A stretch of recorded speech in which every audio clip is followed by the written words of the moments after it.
surely. No, of course it is. But if you look at also to the United Nations and all the contributions, then when it comes to the development aid, Europe is doing the biggest share. So I don't really buy this argument that we are not doing anything. In the beginning you said also that.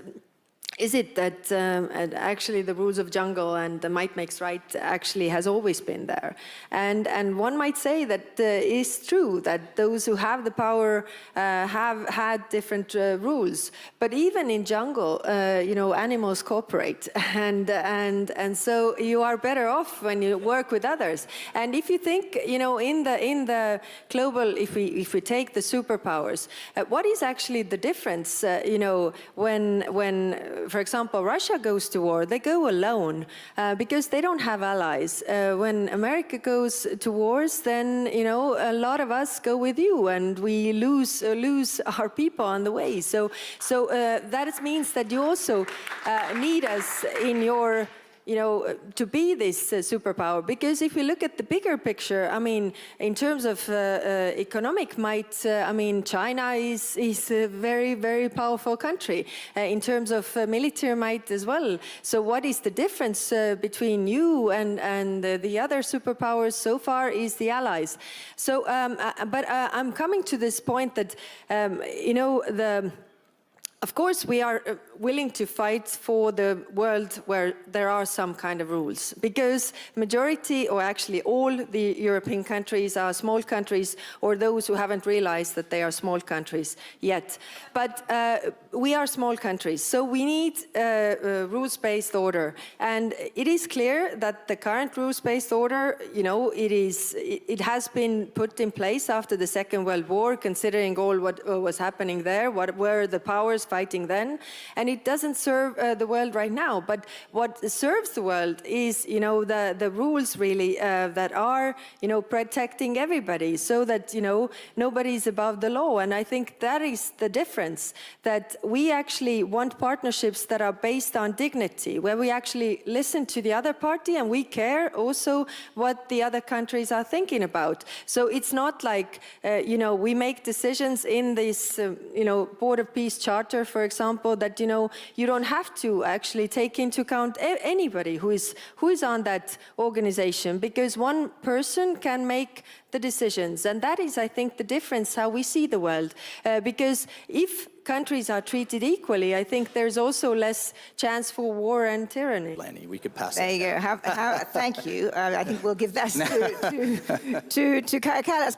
Luckily, I don't have to respond to your accusations of misinformation because I have the absolute best person to answer this.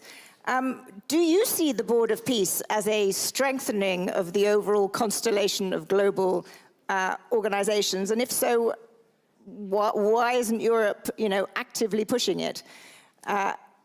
Let's start there, and then we'll go on. Yes, it is true that the United Nations Security Council resolution foresaw a Board of Peace, but it also foresaw that it's limited in time until 2027. It's foresaw that Palestinians have a say, and it also was referring to Gaza, whereas the Board of Peace, as the charter is not referring to any of those. So I think, in the Security Council there is a resolution, but this Board of Peace does not reflect. And one thing, I'm listening to you and I'm thinking, it is very good that you want to reform the international order. What is, I think, for the rest of us, majority of us, important that in the multilateral system there is equality of states. What Faisal was saying as well, if we reform, then we should actually take into account the world as it currently is, where all the states are equal, and also that nobody is above the law. That's why I'm talking about accountability, that if we have rules that we have agreed to, then, if somebody breaches, even the most powerful countries breach those laws, there's also, some kind of accountability and for these people, because what we see in the world is that very often you have like one guy who decides to start the war against another. So he sends a lot of brothers, fathers, sons to kill other brothers, fathers and sons. And there's no accountability for that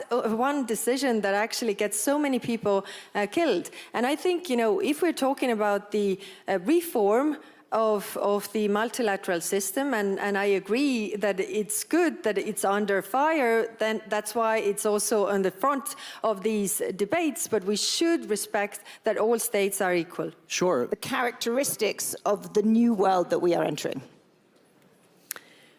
Yes, I would take a step back and think why this world order was put in place first time, and it was because that there wouldn't be any wars.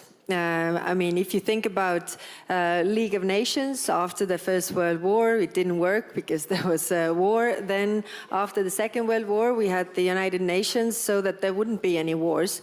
And now we are here. We have a lot of wars going on. So, what is the opposite of the world order or a world that is based on rules is, tyranny and wars. And that is clearly where we are now. Now, every time we have had these big international crises, we have seen that we have also developed the international law further. League of Nations didn't have the elements that United Nations had, and now we have to look into the future. So how do we really, shape this new world? And one thing that is missing, I think, it is accountability. So that, the rules are there. I think everybody signs up to the United Nations Charter. The principles are there, but what happens if somebody breaches those principles? The accountability is clearly not working. The Security Council is not working the way it was meant to be. The United Nations is not reflecting the world as it currently is. So I think we have to use this opportunity to really develop this world forward, because majority of the countries in the world want rules-based order, want some kind of rules to govern the way we talk, the way we interact with each other.